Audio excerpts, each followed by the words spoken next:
echoey living room and not in the studio. The reason is that the studio Mac died about an hour ago, so I have no way of doing the broadcast from our live studio, and my laptop was at home, so I've come home and I'm doing the Thursday Q&A live from my house. So I do apologize for the audio and video quality going on there, but we are live. That's the important thing, and I'm here to help. So we're talking today about your biggest DJing challenges. That's the thing today, and there's a reason for that. And the reason for the biggest DJing challenges being our special topic today is twofold. Number one, we've just hit 25,000 students. 25,000 students. Absolutely incredible. And, each and every one of you who's wants to be a student of ours, we're utterly humbled by you all. It's so wonderful to do what we do. So we've hit 25,000 students, and you can imagine we've learned a thing or two teaching 25,000 people. So we wanted to take it back to basics today and to talk about your biggest DJing challenges. And I'm just here to talk through them with you and help you with them. So that's the theme of today's Thursday Q&A. You can ask whatever you want, of course. We're here to help whatever you want to say, whatever your questions are. But your biggest DJing challenges would be a great one. But also, we've got an awesome bit of news at the end of today's broadcast, and I will tell you all about that when we get towards the end. So, all right then. So, welcome everyone. We are live on Facebook, on our YouTube channel, and also we're actually not on Twitch today, and we're not on Mixcloud today for another various set of reasons. But we are on our big channels, which is Facebook group, Facebook page, and our YouTube channel. So welcome everyone wherever you're watching. Lots and lots of you here already, I can see. So we're talking biggest DJing challenges. That's what I would like you to share with us today. So let's start with Keaton, who says, "Hi, hope you're well, Phil. I just sorted all my music from record pools. Thanks for the suggestions. It's a pleasure, Keaton. I'm wanting to make some personal mixes. Any tutorials on how to record from Serato?" Well, to record from Serato is easy. Just hit the record button in the software. It's not always that visible. You have to click, there's a little link top left on the top left panel, like strip, which will open a little record section, and you can just hit the record button there. Make sure to give it a name and save it when you're finished. But recording from Serato is as simple as that. The only time it gets difficult is if you are wanting to use streaming services, because then the record button is disabled. But I don't think you are, Keaton, so that should work absolutely fine for you. Hello to everyone, by the way. Just quick hello to everyone. Shadow Moon, Paul Ross, Mark, James, Furlong, Matthew, Dominique, Tech One TV, DJ Midi Mac, Roman in Prague. Mario Luna says, "Congratulations, DDJT. Yeah, 25,000 students." Annette, good to have you here. Christian and Elmer and everyone else who's saying hello. I can't read them all out, but a special shout out to Eric over there in Detroit. Good to have you here today, Eric. So the thing today is your biggest DJing challenges. What's holding you back? What is the thing that you're losing sleep over? That's what I want to talk about and try and help you with today. So any of your DJing challenges, please share them. This is a very small DJ challenge. It's just from It's a Me DJ Mario. It says, "I want to know what headphones Steve used in his last live." I asked in the chat, but he didn't see it. Yeah, they're those blue and black ones, aren't they? I think they're Sennheisers. You'll just have to ask him in the chat again next time, and hopefully he'll see you and reply to you there. So Chris says, "I'm just getting back into DJing after a long time away. I'm learning productions now also. Any advice on getting a chance to do warm-up sets, guest mixes, etc.? It seems much more difficult now than it was when we had thousands of pounds worth of vinyl." Well, the thing is, Chris, you've got to be in the scene. You can't just wander back and expect these things to be there for you. And one of the difficulties about DJing when you're a bit older maybe is that when you first started DJing, you and the scene were one and the same, right? You went out and you partied and you went to clubs and you met DJs and your friends were DJs, and you became a DJ, and so you knew the people on the dance floor, you knew the people running the show, if you like. And so that's the way to get these gigs. It's the way to get yourself sorted with this kind of thing. And if you haven't got that connection, that network, if you haven't got that, knowledge of what's going on, who's promoting what, who's going out where, what DJs are playing where, it makes it doubly hard to get involved in it. So I think you should be spending as much time trying to get connected again as you are on your music, frankly. And people say, oh, DJing's gone to pot. It shouldn't be about that. It should be about the music. Yeah, but it's taken as read that you know everyone. It's taken as read that you're in the scene. It's taken as read that you're giving as much as you're taking from the ecosystem in your town or your neighborhood or in your niche of music or niche of music or whatever. So I think you need to start doing some work and start saying, okay, Chris, I'm going to assume that you're not, 21 and that you do have a job and you do have other commitments. How can you strategically get that involvement? And that's going to be the key to doing it, Chris, as much as your music and stuff. Brian just says, here's to the next 25,000 students. Thank you very much for that, Brian. If you've just joined us, it's our Thursday Q&A, and we are in my living room. Sorry for the echoes and the dodgy video quality, because the Mac completely keeled over in the studio and I had to run here to do this at all. So that's why I'm a little bit late. We're celebrating 25,000 students at Digital DJ Tips. Can you believe it? And we are also going to reveal some really big news at the end of today's live. So that's what's going on. It's me, Phil, from Digital DJ Tips, the global DJ school, and we really are global. So Matthew says, my first gig when my USB went into a emergency loop and I had to use my spare USB to get out of it. So I think you're just relaying some information there, aren't you, Matthew? But thank you for that. So Alex says, the recent price drop on Traktor Control S3, if you don't know what we're talking about, look at the website, is tempting me back into DJing. Is Traktor a safe investment just now? I haven't got a crystal ball and I don't know any more than you do. I really don't. And a journalist would be the last person they're going to say, it's all going wrong. But, Native Instruments is a big company. Traktor is still going, and Traktor is a strong brand. So I can't see the Traktor brand disappearing, is my honest opinion on that. Whether they continue to develop Traktor, whether, in the way you want or as quickly as you want, whether they can catch up with, Pioneer and Recordbox and Serato and now Den and DJ with their engine, I don't know. I really don't know, Alex. If Traktor is the software for you, then go for Traktor. Don't buy it just because some hardware has been discounted. Software is for life. You change your hardware every few years, but a software choice tends to be for life. If Traktor is the software for you, choose on that basis, Alex. So Tech One TV says, I bought 2 JBL Eon 10 speakers a couple of months ago, but I haven't used them yet. Will they be loud enough for a house party? 2 JBL Eon 10. Let's have a look at the Eon 10 speakers and give you some advice on whether they're going to be loud enough for a house party. So the first thing, the good piece of news about the Eon 10 speakers is that they are designed for playing gigs on. They're not designed for messing around in your bedroom. They are good enough for playing gigs. So, the biggest mistake people make with speakers is that they buy a speaker which is a studio monitor. They might buy some Adam Audios or some KRKs, and they think, oh, awesome, I've now got some really loud speakers and I can also use those at my parties. And then they blow them up. And this comes from pure experience. Been there, done that.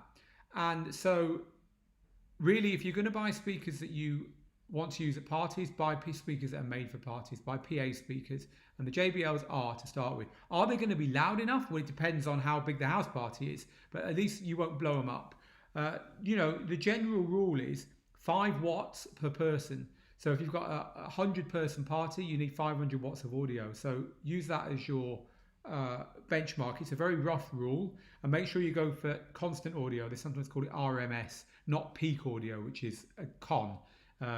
Any speaker can go loud for half a second. You need 500 watts constant. And that's a good rule of thumb, albeit a very rough one. So I hope that helps you. So we're doing questions today. Any questions? What's holding you back in your DJing? I want to know, because we're at 25,000 students here at Digital DJ Tips as of today, which we're very, very proud of. But in that time, we've managed to work out how to teach and help people with an awful lot of stuff. And I'm here now to help you with any questions you have. What's holding you back in your DJing right now? And at the end of today, I've got some really big news for you. Right, okay.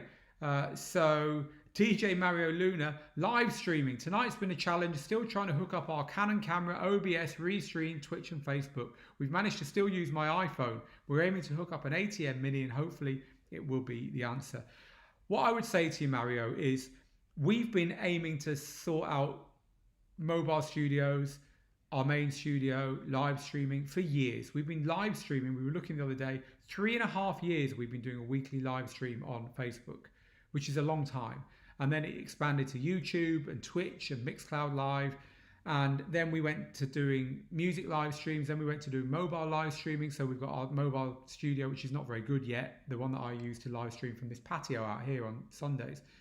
You know, we've got to the point where we've got 4 cameras. We can do overlays. We can do overheads. We can have the music from 2 sources. We can have a guest. We can get Skype guests in.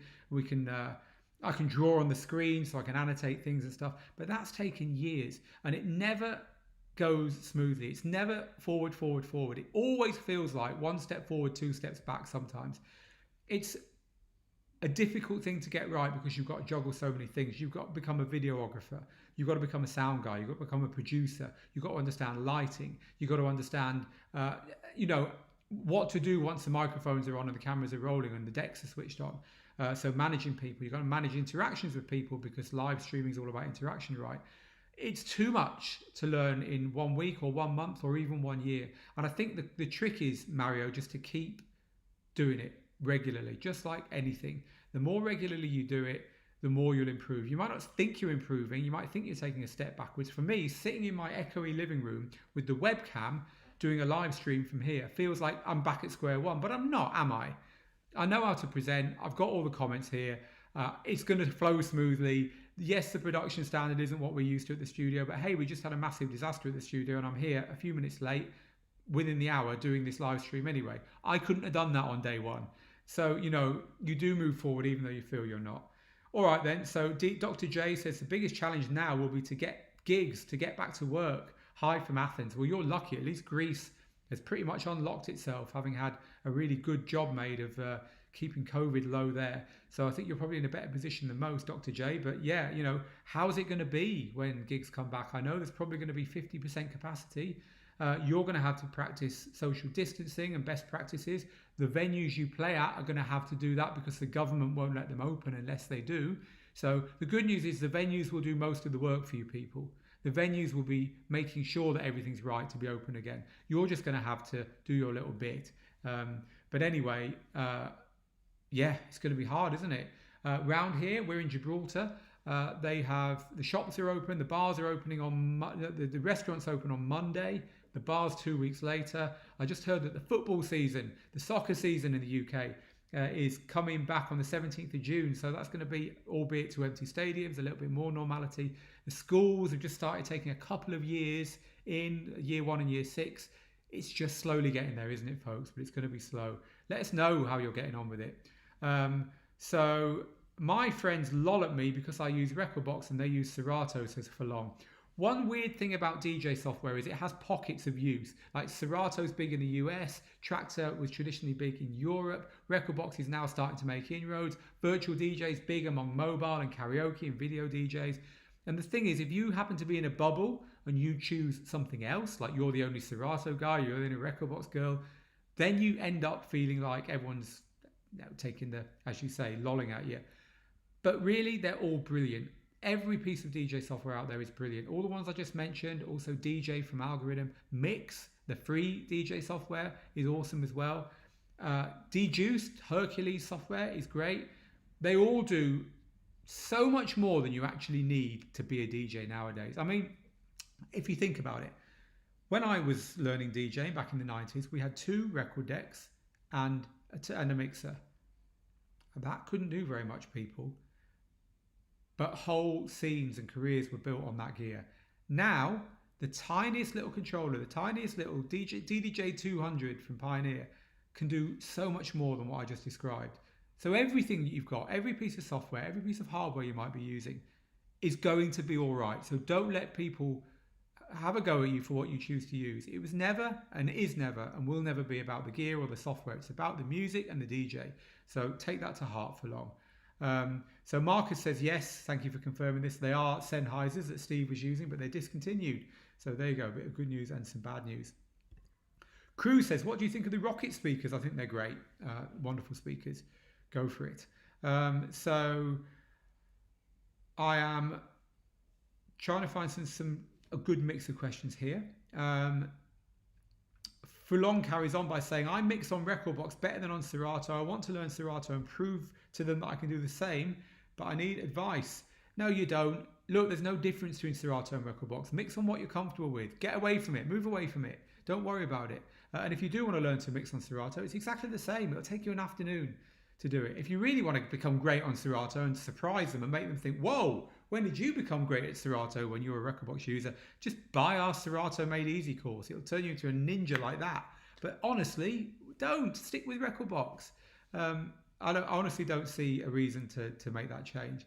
All right then, so DJ Lady Beats says, as I practice my mixing in my bedroom, is it okay for me to just buy one monitor? I currently use just my Max speakers and headphones. Yes, it is. If you only want to buy one monitor speaker, that's absolutely fine. I mean, it's double the fun if you buy two, because you get full stereo, you close your eyes and get lost in the music, and it's double the fun with two monitors. But yes, it's absolutely all right to have one monitor to practice on. A lot of DJ booths I've played in over the years, I've only had one monitor speaker there. Yes, it's absolutely fine. If you can only afford one, buy one, but do try and buy the other one later. It will make it more fun for you. So Christopher says, my biggest challenge right now is I moved to Canada in 2018 and I'm having a hard time getting gigs. I regularly play in bars and clubs every weekend in the Philippines. I play in some music festival. I'm having a hard time trying to connect and get even a small gig. I'm giving up. It just sucks. It's really difficult moving to a new place and trying to get gigs because you have to start from square one again. So I think you should build up a decent portfolio of everything you've done, have a really good website, have a really good mix site, and then, so when anyone asks you, well, show me, I don't know who you are, show them how well you've done in the Philippines. But also there has to be some people who have got a link between the Philippines and where you are now. Find those people. There's got to be Filipinos playing in Canada you can hook in where you are in Canada you can hook up with. Get creative, but you're not just going to walk in with this sense of I deserve the gigs because I've done it somewhere else. Unfortunately, it goes back to square one. I'll give you an example. When in 2006 I moved from Manchester, where I made my career as a DJ, to the Mediterranean. I fell in love with the whole Ibiza thing. So I moved to somewhere where it was warm and sunny, and there were beach bars and the kind of dream, the kind of Balearic dream of the Balearic Islands of Ibiza and so on. That was my deal then, and I did it because I wanted a break from DJing. I've got to be honest. I've been DJing professionally for like 12 years.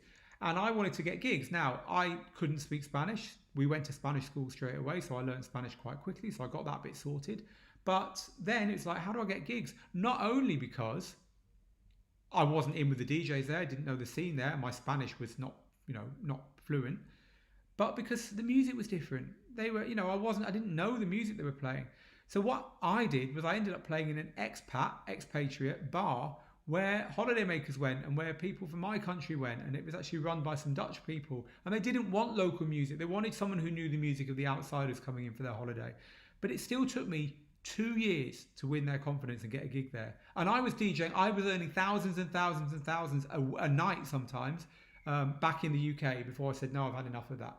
So look, it's a challenge, but don't give up, Christopher. All right then. Crew says, I live in La Linea. Just literally there, Crew. Well, I hope it's treating you all right over there. Good to have you here. Richie says, can you define the use of keys? You mean musical keys, Richie? Yeah, so musical keys, basically all music is in a musical key. And there are two types of keys, major and minor. But for DJing with club music, it's generally everything's in a minor key. And there are 7 keys. There's not. There's all the minor keys as well. There's 12, I think, or 13. And you have to make sure you mix. Sorry, yeah, I'm confusing all the sharps and flats in between. So you have to make sure that any track you mix into the next track is in the same key.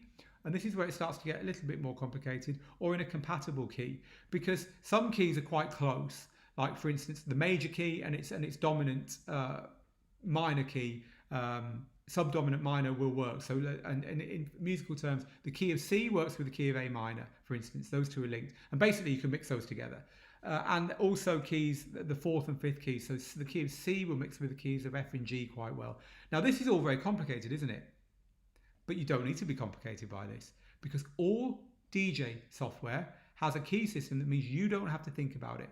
And it's normally the Camelot key system. Sometimes it's called open key. Traktor uses open key, but it works in the same way. It's a letter and a number, and you're allowed to change either the number up or down one, or the letter to the other letter.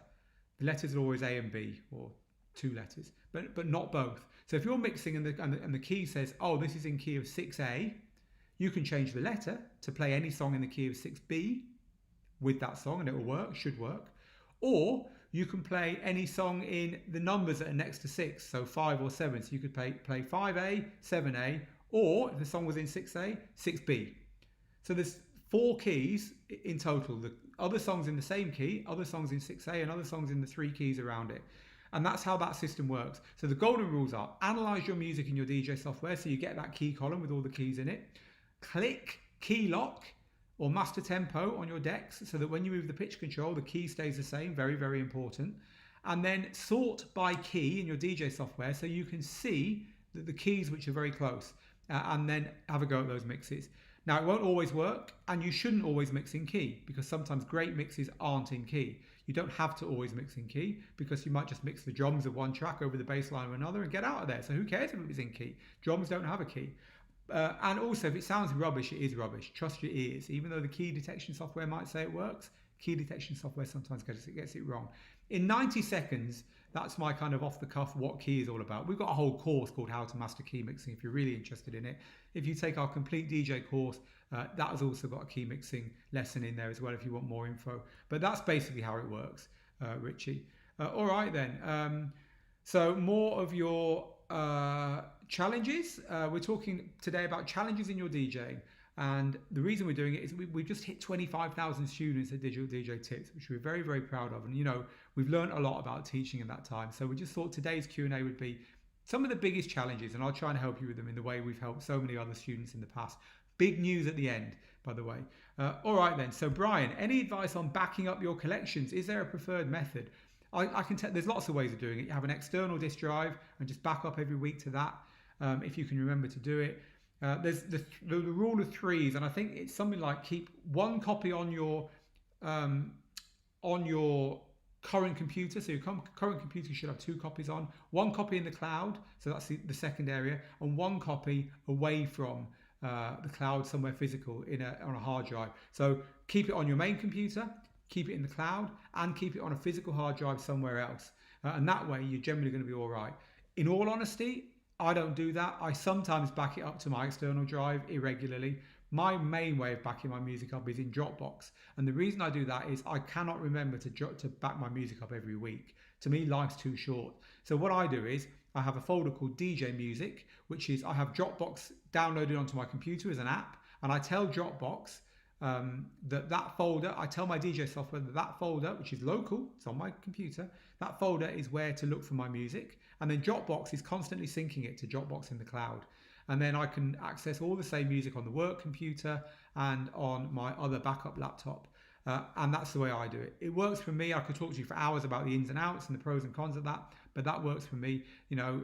But you definitely need backups in 3 places. You need the backup on your main computer. Just have an extra folder you back up in. You need a backup on a hard drive or some other physical place away from your main computer, and preferably one in the cloud as well. So that's my advice on that one. Hey Phil, is there an OBS remote you can recommend to change scenes, and what remotes are you using to change cameras? Okay, so we're talking about live streaming here. So OBS is software that you put on your laptop and you use it to broadcast out to Facebook, YouTube, and anywhere you want to broadcast out to. It's video switcher software, that's what it's called. It's free, and it's what a lot of DJs are using to live stream.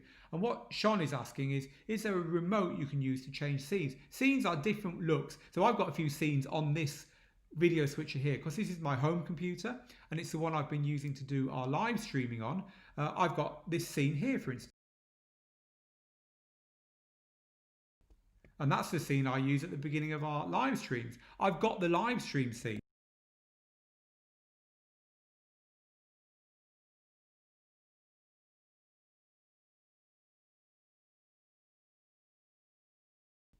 So this is set up with what are called scenes that you can quickly switch between in order to move your live stream along or to have different camera angles or whatever. And what Sean is asking, is there a remote you can recommend to change scenes?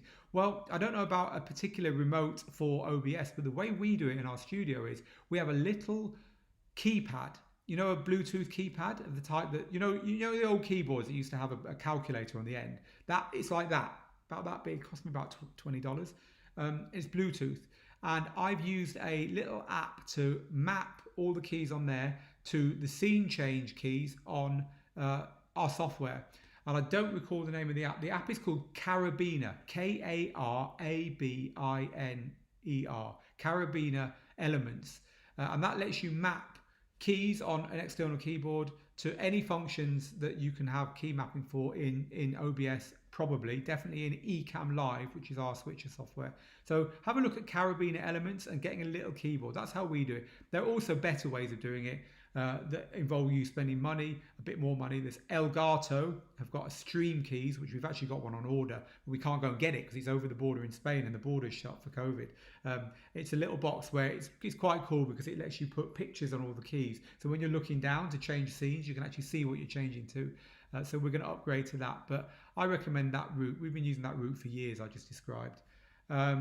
So Chris says, great stuff, Phil. This is Chris just thanking me for the advice about getting back into his scene. I look 21, but I'm 40. Hey, so do I, Chris, and I'm 50. I wish. All right then, so more challenges. So Edwina says, my challenge is to move from Windows 7 to Windows 10 because of the new record box.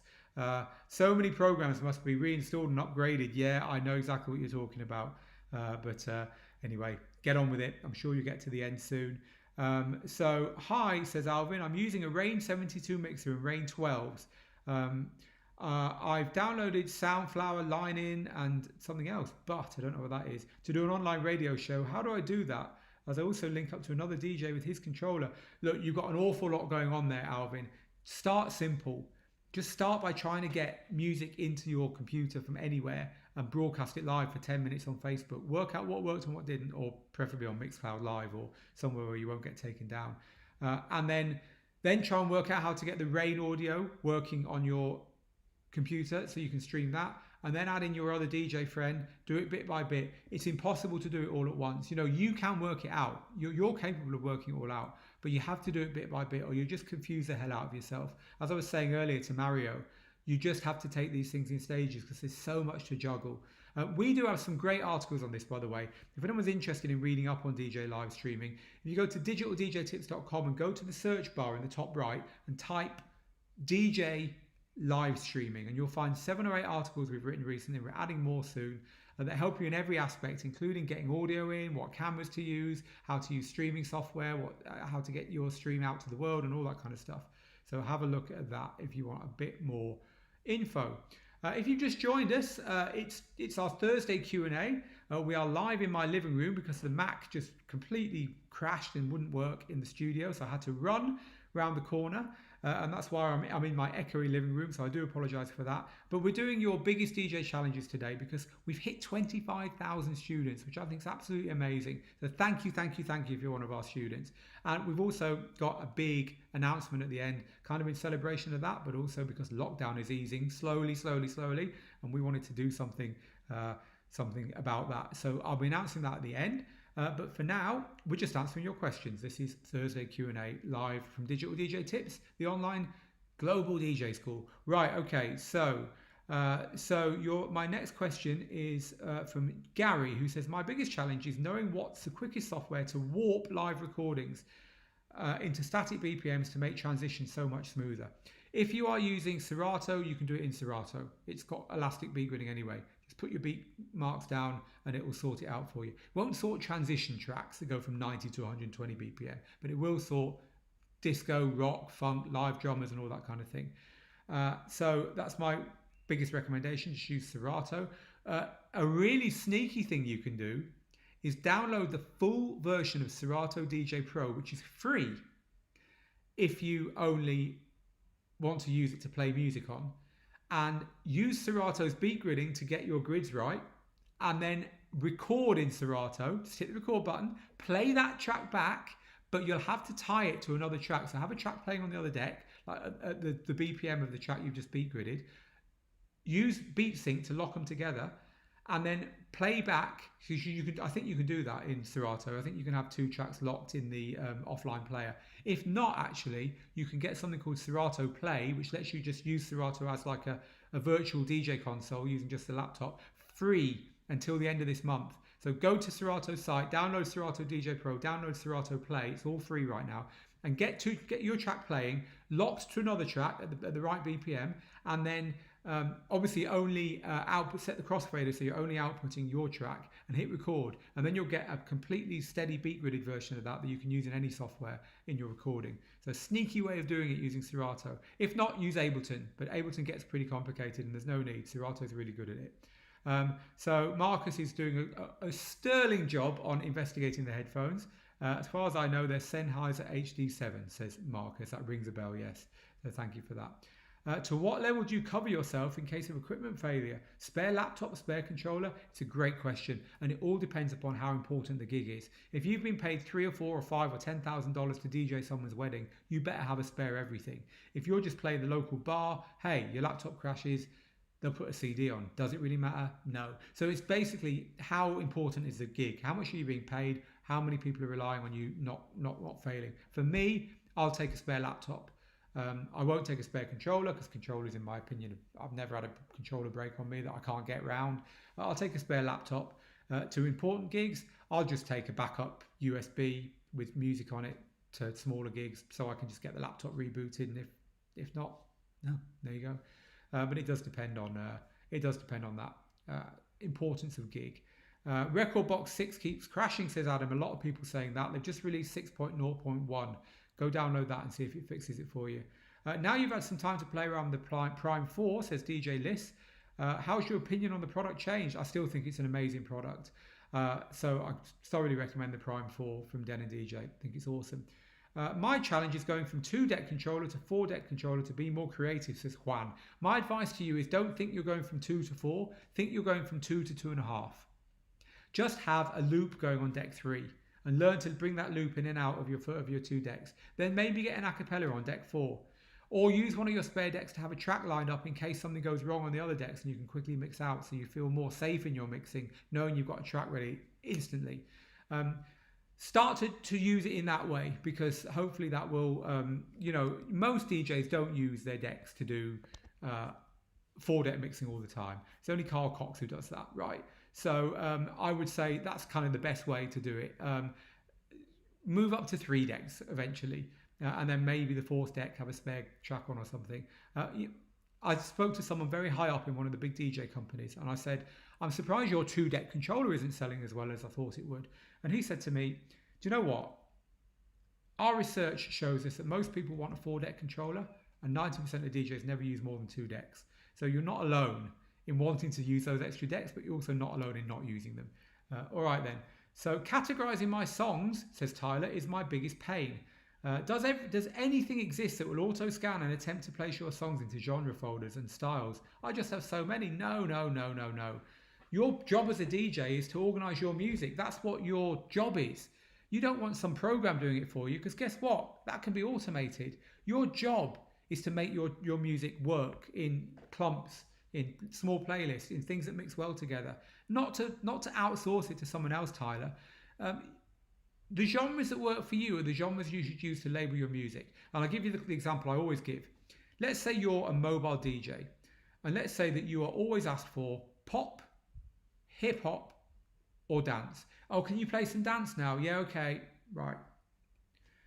We want some hip hop tonight. It's a pop crowd tonight. Can you play some pop music? We're playing for kids or whatever. Or it's an oldies night. Can you play some oldies? If they're your 4 genres, right? Pop, hip hop, dance, and oldies. You should go through your collection, throwing out any music that isn't any of those 4, because you're never going to play it, and putting everything else into those 4 genres, because that's what works for you. And if someone says play an oldies set, you just go to your oldies genre and play. If someone says play a pop set for our prom, that's where you play. If you're asked to go and play a bar on a Friday and play a dance set or a hip hop set, that's what you play. And if you're doing a wedding where you have to play all that kind of music, hey, guess what? You've got all the music to mix up. Now, if you are a underground club DJ and producer, out of those 4 genres that the mobile DJ likes, the only one that's equivalent to you is dance. But that's not going to help you much, because you might play dance, techno, trance, tech house, vocal house. So your genres in your collection, which is all house music and dance music, might be very, very different to the genres that the mobile DJ uses. Who is right? They're both right. And that is why, Tyler, I can't tell you what genres to put your music in, and nor should I, because you have to work out the genres that work for you and put your music into them. I'll give you a couple of tips. Fewer genres is better than lots. Any genres that you've done all your work and you've only got 5 tunes in, put them in another one. Any genres that get so big that they're not meaningful anymore, divide them into 2. And the second tip is, do not worry about what other people call music. If you go to 4 or 5 download stores, you'll see the same track in a different genre. Call it what you think it is. And my final tip is, call it something which has got reference to the kind of music it is. So early doors is not a genre. It's a use case. It's a tag. End of night bangers is not a genre. But house, pop, house music has got certain rules. There's no rules for an end of night banger, right? It's got certain audio rules. So just make sure your genres are based in music and not in some other use case for that track. Backroom is not a genre. I hope that helped. All right then, what's a good microphone for a beginner DJ? Well, beginner would imply that you want to save money. So I don't know a budget microphone, but I would really recommend the Shure SM58 as a microphone that we've had for 20 years and we'll probably have for the next 20. It's like the Technics of the microphone world. Shure SM58. All right then. I would like to video record a set and not live stream it. I prefer to update it at a later time. What's your best suggestion on how to do that? Any specific software I should use for that? Actually, you can use your live streaming software. If you've got a couple of cameras and you want to switch live, like live, you want to go to the overhead camera and then you want to go to the front camera and stuff and do it all in one take without any editing afterwards. You can just hit record in your live streaming software and it'll record it instead of putting it live. That's what we're doing now, so that this recording is there in case we have a problem with uploading it with any of the uploads to the services. So that's one way. If you want to actually use 2 cameras, say, and have an SD card in them, and then finish recording, take the cards out, put them into software, and then edit it carefully, maybe get the audio from Serato or Traktor or Rekordbox, put that in as well, and spend some time post-production, then you can use Movie Maker. You can use, what's the one called in Apple, iMovie. Any of those kind of free or come with your computer movie making editing programs will do fine. And then if you want to really go to town, Adobe Premiere is very good. We use Final Cut Pro X, Final Cut Pro 10 on Apple, but the free stuff that comes with your operating system should do the job fine for doing that. All right then, so thumbs up for the Prime 4 here. Lee is saying, I'm loving my Prime 4 and it's definitely helped me become a better DJ. It doesn't take up lots of room and I can practice loads. You see, practical gear is important. When you're choosing your gear, make it something practical. You can just turn on and use there and then. Any advice on how to increase views and followers when live streaming? So yeah, we've got an article. Go to Digital DJ Tips, top corner, DJ live streaming. There's an article called 10 ways to improve your live streams. And it's written for Instagram, but it's good for anything. So look at that article. It's stuff like interaction, getting the sound right. Once you get someone in, you want to keep them. But also you need to be promoting it away from the platforms that you're using as well. So a lot of the best places to live stream aren't the places that you have an audience. Like Facebook's a great place to live stream, but most people are getting bans, sometimes for months. Mojax was telling me he got a 3-month ban on Facebook just like the other day. So Mixcloud Live is a great place to live stream because you won't get kicked off. But guess what? There's no one there. So you need to be going to your other platforms and telling them and getting them over. Build an email list. Get an email list. Say, hey, do you want to join my list? I'll send you exclusives. I'll send you, whatever. And email your list just before you go live.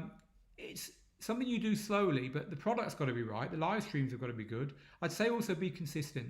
You have to do it same time, same day, all the time. People will get used to it. They'll build it into their routine. My friend Jay, who has run an old school house live stream for many, many years now, always does it on a Tuesday evening for me. And so I know on a Tuesday it'll pop up and I'll be like, oh, it's Tuesday evening, I've finished work, Jay's on, I'll watch him. But if Jay was going live at all kind of weird times, I probably wouldn't, because it's not in my habit. So yeah. All right then. Lots of people voting for the Prime 4. Damien's loving it as well. Thank you for that, Damien. This is DJ Ann talking about software. It's how you use it, and it's how you can make people happy in a club.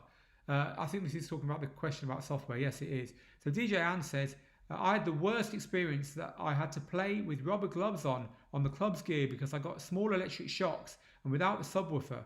People said if my music wasn't so good, they wouldn't have tolerated the tin box-like music sound. Great example of it's not the gear, it's the music and the DJ. So thank you for that.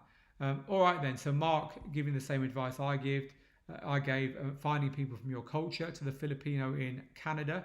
So thank you for that. Talking to the Philippines, JM Silapan's there saying, watching you from the Philippines. I'm an aspiring DJ. I got the Serato with your help. Thanks a million for the wisdom. You're very welcome. All right then.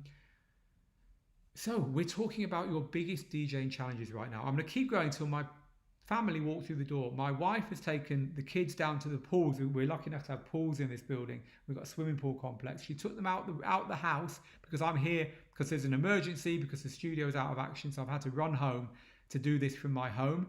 And my wife has taken the kids out to keep it quiet. Trust me, when a 7-year-old and a 9-year-old walk through that door, we are stopping because it's going to be loud. So I'm going to continue until I hear them close, or until my phone buzzes and my wife says, we're on the way up. So we'll keep talking. We're covering your biggest DJing challenges. The reason we're doing it is that we've hit 25,000 students as a DJ school, literally today. We're so proud of that. And we thought we'd make this Thursday Q&A about your biggest DJing challenges because we've helped so many people with their biggest DJing challenges in our courses. And I've got a big announcement for you at the end, which means if you want to get on board with us, learning with us, it's a really good time. But I'll tell you about that at the end. All right then. So Phil, what would you recommend for investing in my first MIDI keyboard for doing the dance music formula course and creating EDM? Well, you don't need a keyboard at all for doing our dance music formula course. So it's optional. If you do want to buy one, I'm a big fan of the Little M Audio. Just search M Audio and look at their keyboards for like $80, $90, $100. They're great. I wouldn't go any more than that for your first keyboard. It will become your second keyboard later on when you upgrade to something bigger, and it will become your portable keyboard. Roger's waiting for his delivery of his S4 Mark III. It's horrible waiting for stuff, isn't it, Roger? Antoine says, I'm a newer DJ. I've been using virtual DJ. A lot of my older friends say I should switch to Serato. What do you suggest? As I said before, stick with what you're comfortable with. It really isn't important what software you're using. So Tyler is a lot of you are talking about music, using the key scales. So I can see you helping each other out about that. So I won't dive in there again. Lots and lots of you loving the Prime 4, which is awesome. So Waylon has been helping me with the exact version of the 3-2-1 rule, which is 3 copies of your data, 2 backup copies on different storage media, and 1 of them off-site. Awesome, thank you for that, Waylon. And I've then gone into a lot more detail about it. I think if you've got 3 separate copies of your media, one of them is not where you are, and one of them is in the cloud, I think that's good. So I wasn't far off, was I, Waylon? But thank you for that. So Prince of Peace says, what if you're in the same key, but there's a big BPM difference between the 2 tracks? There's lots of ways of making BPM changes in between tracks, but the point is, what's the right track to play next for the people in front of you right now? That is the DJ's job, and it's always been the DJ's job. It's not really about the BPM. It's not really about the key. It's not like, oh, I found a track in the same key, so I'll play that next. No. That's not what DJing's about. It's not like I found a track in the same key, but it's in a different BPM. How can I play it next? That's not what DJing's about, folks. It's about playing the right song for the people in front of you right now. Your job as a DJ is over the years and decades to become better and better at doing that. If that song is in the same or a compatible key, great. That means you can do some flash stuff with the mixing you couldn't do otherwise.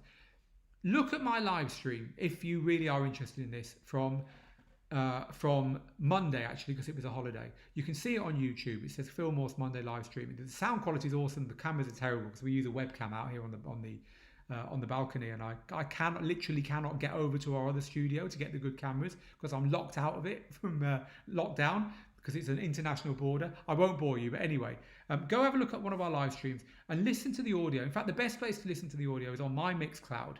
Go to mixcloud.com/Phil Morse and listen to any of my live stream mixes. You'll notice that my mixing is pretty standard, but the song selections work.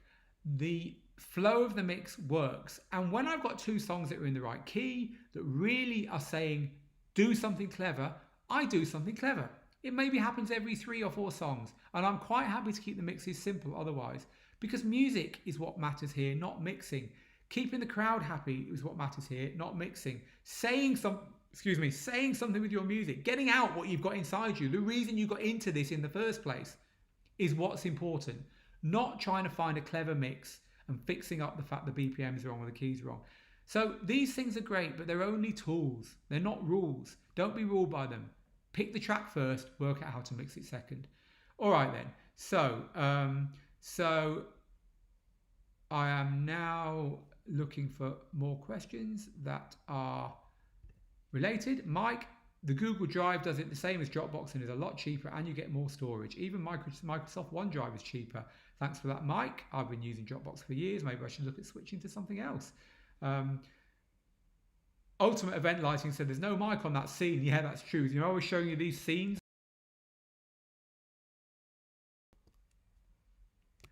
There was no mic on one of them because I'd had it set to turn the microphone off. So thank you for that. You probably couldn't hear me talking. All right then. So there is a remote apparently on OBS, but no one can remember its name right now. But it looks like someone's helping you with that, sending you the details afterwards. Touch Portal, there we go. It's called Touch Portal. Thank you, the upbeat guy. That's cool. All right then. It's lovely, lovely, lovely to see you all chatting among yourselves and helping each other. That's what this community is all about. I have to say, you are the best of the best for that. It's just a privilege to be here doing this stuff for you and seeing that happening. Cinnamon says, hi Phil, I love the Q&As. Any thoughts to keep in mind for someone who wants to get into DJing in their mid-30s? Yeah, kind of similar to the advice I was doing earlier. Get out there, learn who the people are in your local scene. Also, being in your mid-30s is an advantage because you've got all that musical knowledge from the last 20 years. So use it. Don't ditch all that music. Don't think you only have to play new music. Assemble the best of the music from all the time that you remember that other DJs maybe don't, and make that part of what you do. Again, if you listen to some of my mixes, my live streams, which again are at mixcloud.com/Phil Morse, you'll see that I'm mixing up a lot of old music and a lot of new music. And that's fine because that's who I am. I'm not going to try and be someone different. Be who you are. Mix the music you love. Make something different that's only you could do. Don't try and copy people. I mean, don't try and copy people anyway when you're young, but don't try and do it when you're in your 30s and growing up, right? So that's my advice anyway. So my biggest DJing challenge right now, says Raphael, is live streaming on Facebook and them shutting me down. There's a bit of software that's just come out that basically, I can't remember what it's called. It's called SpinStream. SpinStream. And what this does is it pitches your whole live stream down half a semitone. You know, it's like putting your key lock on and turning it down one key, so everything gets a little bit deeper. And apparently, it kind of fools Facebook a bit. Your DJ streams sound rubbish, but it fools Facebook a bit. If you're really desperate, try it. It's $20, I think. Me, I wouldn't bother. I would just not live stream on Facebook. Go on the platforms you can get away with it on. You can generally get away with it on YouTube, at least while the stream's up, and Mixcloud Live, you get away with it all the time because it's fully legal. All right then, we're doing all your questions, and I'm particularly looking at questions about DJing challenges. Some people are saying get rid of virtual DJ, so there's some different advice there for the virtual DJ person. You know, you will get different advice from different people, but thank you for that. So do you think Pioneer will make a WeGo 5 or an upgrade to the WeGo 4 with a Bluetooth? I don't think they will, no. I don't think that's in there. I've not heard anything from them about that. So no is my answer to that. So lots of you have asked questions twice. Don't ask questions twice, people. I will get to you if I can.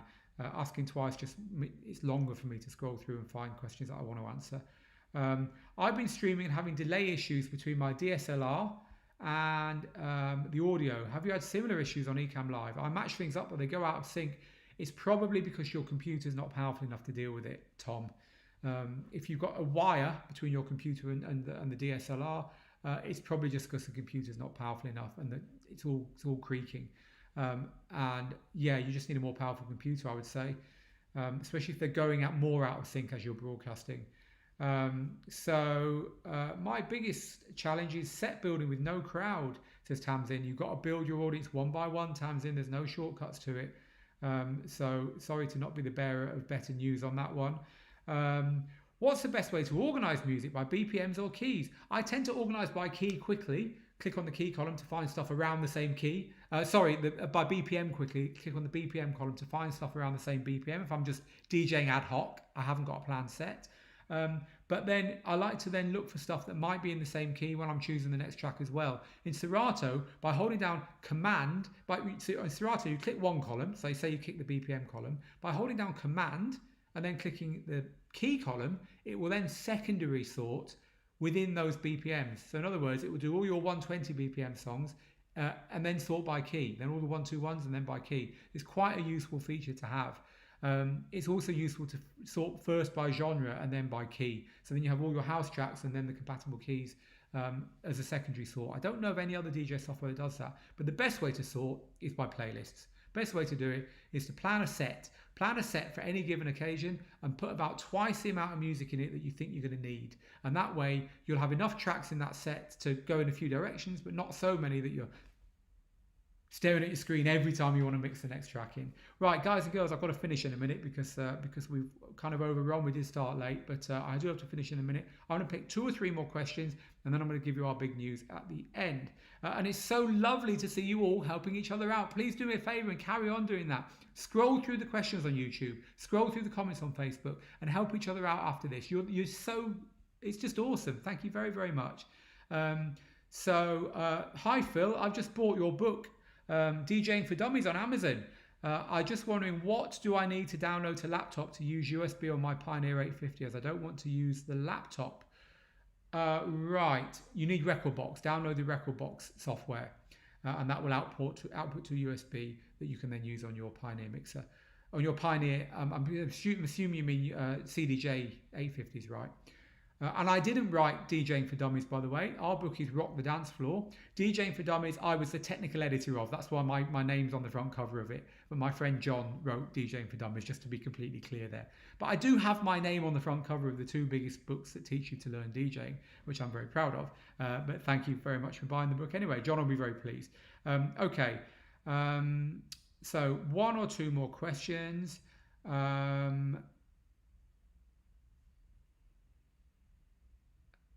I'm literally just looking for the questions, people, so you're going to have to bear with me while I look. Waylon says SM58, this is a microphone question, is good. I use a Shure SV100. 920 photos. I bought the new Mark Platinum, the new one, and I'm loving it. I've been using that for our live streams the last couple of days. Do you recommend a cheap pair of CDJs and a mixer, or a decent standalone unit for a DJ who wants to eventually play in clubs? If you want to play in clubs, buy one of the Pioneer standalones. Buy the XDJ RX2 or the XDJ RZ or RZ if you want to spend a bit more, because it's the same system that you'll use in clubs. So what's your opinion? What's better, Pioneer or Denon gear? Go and look at the recording of our Tuesday Tips Live from 2 days ago, John. That was our exact topic, and we covered it in quite some detail there. All right then. Would a DDJ 400 be a good investment, as it comes with a Rekordbox license, which makes it easy to prepare music for club gigs? It's a good investment, but just double check on the Rekordbox website that you can use the Rekordbox software when the DDJ 400 is unplugged. It might be that you need to have it plugged in. Their licensing has just got really complicated, and from memory I can't recall how that works. Some of their more expensive gear I think's got a bigger license that lets you use it on everything. I'm really not sure though. You'll have to check. There's a big table on the Rekordbox website at the moment that tells you all of that. Brian says there isn't a beginner microphone. Go with what you can afford. I've used Sennheiser, Shure and AVG and had no problem with any of them. Thank you for that, Brian. DJing from home when you have upstairs neighbours downstairs neighbors, side neighbors, and you've got a budget. I want to go soundproof. Learn to DJ on just your headphones. It's possible. Laid Back Luke does it that way. I'm going to do a tutorial on how to do it that way on the website soon, a free tutorial. Watch out for it. Yes, there's 2 ways of DJing on just your headphones. You can do it with split cue, if you're lucky enough to have that, where you can have the master output here and the cued output here, or you can use the knob by your headphones on control that says cue master, which will also let you mix between the two when you're DJing. It takes some time to get used to, but you can do it. All right then, I'm going to stop there, although thank you very much, and I'm so sorry. My team will get to you if you've asked a question and you haven't had an answer, or they'll try to. We try to answer as many of these as we can after the event every week, but I'm so sorry, people, that we haven't managed to get to your questions. It's been really busy. This has been about your DJing challenges because we're celebrating 25,000 digital DJ tips students today. And also, there's starting to be a light at the end of the tunnel from lockdown. Things are starting to loosen up a little bit. Obviously, where you are in the world has a bearing on that, and maybe it'll go down again and before it goes up again. But there seems to be a bit of light again at the end of the tunnel. In these times, in these hard times, when everyone's flawed, all the working DJs are bedroom DJs now. Laid Back Luke's a bedroom DJ now. Everyone's a bedroom DJ now. In these times, it's the perfect time to start getting serious about your DJ because everyone's on the same level right now. And there is a chance of gigs coming down the line. And I tell you, it's going to go gig crazy when lockdown unlocks. And also, there's going to be a lot of small parties because we're not allowed to have big parties. So there are going to be a lot of people wanting DJs to play small parties. And that plays into your hands as a new DJ or a DJ who's just always messed around and not really ever got serious about this. So this is what we've done. We have reduced our complete DJ course, which is our flagship DJ training, to 45% off for the world, for everyone, for the next week. Now, this is quite a big piece of news because normally when we launch our courses just to our very inner circle of our best students and our best community members, we very quietly let them have it at half price as a thank you for being so close to us and so in our community. Then when we go public with it, it costs more than that. The chance of getting it at nearly half price, whoever you are, is very rare. And we're only doing this because lockdown is ending. And when we just did the same thing with our production training a month ago, we couldn't believe how many people said, thank you for doing that. You know, it's really helped. You know, I want something to get my mind off all this. And now is a good time. Look, now is still a good time. There's going to be a lot of chances to play small gigs as a DJ who is hustling in a few months' time. And the playing field is leveled now. And it's a really good time to finally take it seriously. So if you want to do that, check out our complete DJ course, which is 45% off right now. Now, if you're on our mailing list, you'll get an email about it. If not, head over to the Digital DJ Tips website where there are adverts everywhere. I'm sure if the team have done their job today, I haven't had a chance to check yet with all the madness going on at the studio earlier, but I'm sure the team have done their job and put it all over the website. You can just click on any of those links and it'll work. Here's the website. Let's get it loaded. Oh, there's a critical error on our website. That sounds awesome. Maybe so many people have gone to the website that you guys and girls have literally broken the internet. But anyway, we'll go and get that sorted out. God, what a day. The studio goes down and now the website's gone down. I better get off and sort that out, right, people? But when the website's back up, it's normally only 5 minutes when that thing happens. When the website's back up, go click on the adverts on the website to get the complete DJ course at practically half price, but just this week. Yeah, I do hope you're getting out of lockdown all right, people, and I do hope you're staying safe wherever you are. 45% off is a great price. Good job for beginners like me, says Tech One TV. Thank you very much. Website is working fine for me, says Matthew. Right, I'm not going to give up. I'm going to get an incognito window. I'm going to try and log in there. Yep, I can see the website all right on an incognito window. Let's see if I can switch to that window just to show you guys and girls what I'm talking about here so you know where you're going. Head over to digitaldjtips.com and go to this window here. He said, clearly bluffing for time as I try and close down the other one, which is not going to work because it's going to go straight to that one on our software. So let me just do that. Gone. Right, so it's this one here, people. Head over to the digitaldjtips.com. There we go. And scroll down until you see this lockdown deal advert. 45% off our complete DJ course. Click on there head over to where it goes to and be the DJ you've always wanted to be, which is our strapline for this. This page here will tell you all about it. And then you can click to get it at that price. All right then, people, we're done here now. Thank you very, very much once again for coming. 25,000 students, can you believe it? I'm really pleased that that we've got so many people that we've been able to help, and that's what it's been all about today. There you go, there's a link there, straight to the main website if you want it from my team. Aaron says, I started DJing 7 years ago and I learned with digital DJ tips. My goal was to play a festival and I achieved that consecutively for 3 years now at Hong Kong's biggest music festival. Thank you, Phil. And Matthew says, I absolutely loved taking the complete DJ course, one of the best courses I've ever taken. Well, thank you very much, our students who are piping up here to tell you. Right, I'm out here now, people. I've got to go and prepare for the next live stream in an hour and a half to our students. And also I've got to find out why our website is down, at least for people who are logged into it. So all that's left for me to say, oh, and apologies for having to do this from my house, but our studio crashed earlier today. All that's left for me to say is get good, get out there, make the moments, and we will see you again very soon. Thanks.